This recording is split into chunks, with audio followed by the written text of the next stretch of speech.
Dasturimiz davom etadi. Denov tumanida sportning o'zbek jang san'ati turi bo'yicha viloyat chempionati bo'lib o'tdi. Hozir shu haqida.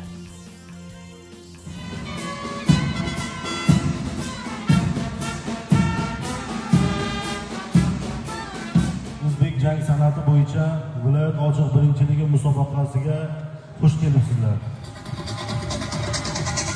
Denov tumanida o'zbek jang san'ati sport turi bo'yicha viloyat saralash chempionati yuqori saviyada tashkil etildi. Musobaqada Uzun, Denov, Oltinsoy, Qumqo'rg'on, Sho'rchi tumanlari hamda Termiz shahridan mahoratli sportchilar ishtirok etishdi.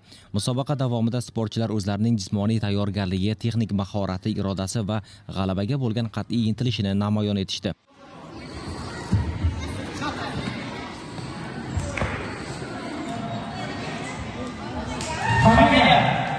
Musobaqa yakuniga ko'ra umumjamoa hisobida Uzun tumani jamoasi 3-o'rinni, Oltinsoy tumani jamoasi 2-o'rinni qo'lga kiritgan bo'lsa, Denov tumani jamoasi esa 1-o'rinni egalladi. Musobaqada yuqori natijalarni qayd etgan g'olib va sovrindor sportchilar joriy yilning 5-8 fevral kunlari bo'lib o'tadigan o'zbek jang san'ati sport turi bo'yicha respublika bosqichi chempionatida ishtirok etish yo'llanmasini qo'lga kiritishdi. Shu kabi musobaqalar yoshlar o'rtasida sog'lom turmush tarzini keng targ'ib qilish, milliy jang san'ati sport turini yanada ommalashtirish, shuningdek, iqtidorli sportchilarni aniqlashda muhim ahamiyat kasb etadi.